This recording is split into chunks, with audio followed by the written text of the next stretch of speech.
kapatid nating mamamalengke na nasa listahan po ang itlog at mantika. Naku, sino ba naman hindi kailangan yan? Ngayong araw po alamin po natin ang ating presyo dito. Kung hindi pa, sasamahan tayo of course ng ating nag-iisang nyora para alamin ang bentahan nito sa Farmers Market. Mami Chiki, kumusta po ang presyohan nila dyan? Mahal po ba o mura? For sure, kasama din sa inyong mga listahan ang red egg. Di ba? Hindi na yan nawawala.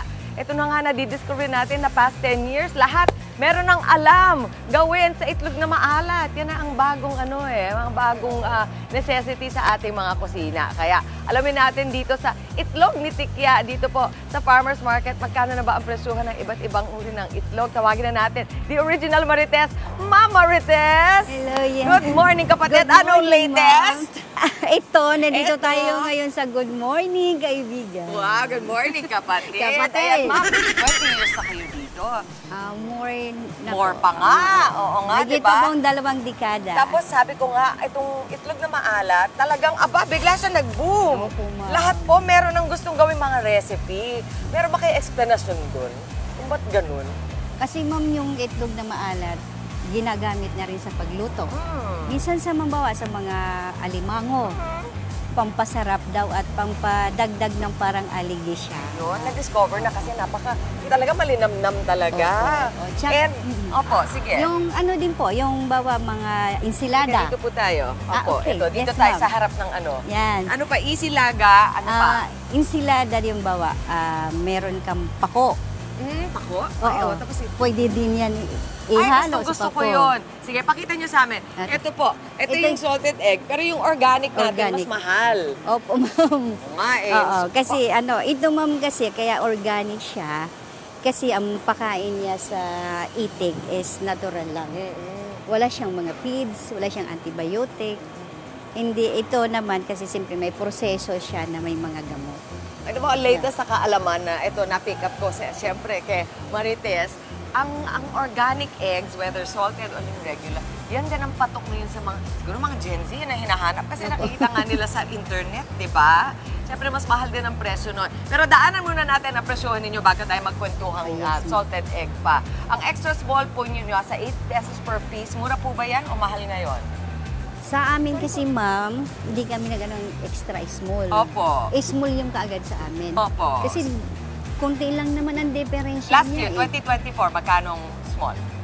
Ang small niya, ma'am, nagpapatak lang po ng 195 per So, tray. medyo tumaas na talaga, no? Mataas kayo ng tray. Nasa 240 per tray. Wala pala pong discount kung tray ang bibili nyo. Hindi po wholesale ang touring doon. Meron naman pong discount, ma'am. Basta kaya namin ibigay. Ibibigay naman po. So, makukuha nyo ng less than 8 pesos per piece kasi tingi-tingi po yan. Ang small nasa 9 pesos per piece. So, times 3, times 30, 270, 285 ang tray ng medium, 950 per piece. Umakyat ng 50 centavos pagka lumalaki.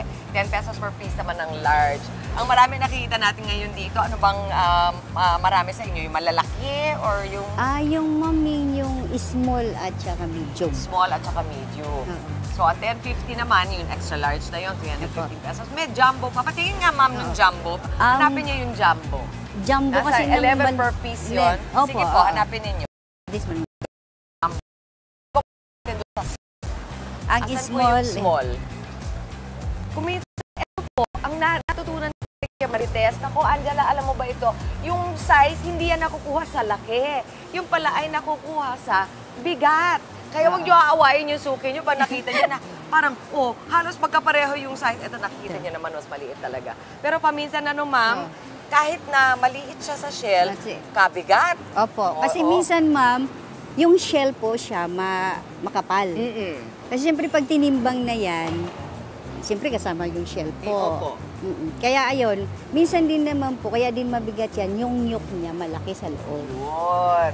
So ang sabi sa ating pag-ikot sa mga palengke, ang madalas na bili ng mga karinderya, syempre doon sila sa small para makatipid. Pero yung mga mister, na gusto nila mas malalaki yung egg yolk. Yung mga bawa sa bahay na gamit, yung gusto nila malalaki. Ayun, mas tapos malalaki yung gumagawa ng mga cake, yung mga bakers, anong gusto nila? Malaki rin? Malaki po. Kasi gusto nila malaki yung egg yolk.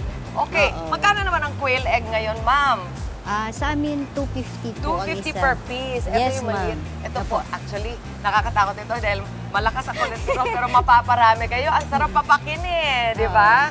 So 75 pesos yan ang isang tray. At ang, ayun na nga, puntahan natin itong organic. Teka, iwan ko muna itong quail egg din nyo. At itong, dito po tayo sa organic.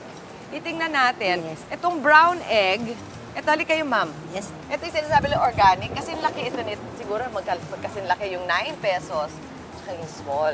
Pero nakita niyo yung pagkakaiba ng presyo. 3 pesos talaga.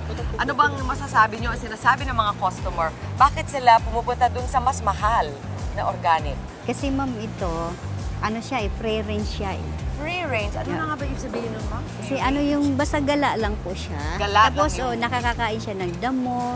Tapos kung ano-ano din bang dyan sa lupa. Apo. Yun. So yung pagkain ng manok, Tsaka yung hindi siya- parang feed lang. Hindi siya feeds. So, Tsaka siguro- hindi lang antibiotic. Talagang ano lang siya, gala lang po siya. Kaya siguro matitikman nyo yun eh. Kung ano yung kinakain ng manok, Oo. medyo matitikman ninyo sa Medyo itlog. malinamnam siya. ma'am. Malinamnam ang sabi. Sa Oo. inyo, tingin nyo, worth it ba yung bumili ng organic? Yes, ma'am. Wow! Kung healthy ang Kung pag-uusapan healthy at conscious kayo sa inyong mga katawan, organic ang bilhin nyo. Naman. And syempre, meron din tayo nung organic na salted egg. So ano, ganun din yun, ma'am. Ganun din ang sisti nun. Yes, ma'am. Pero ang salted egg po, hindi po, ang laki eh, di ba? Opo. Baka hindi nyo po alam, hindi po manok yan. Hindi ano po. ito? Galing sa itik niyan. Itik. Tapos matagal ang proseso nito, di ba? Kaya Opo. may premium. Ano pinagkaiba ng pula at saka yung hindi? Wala naman.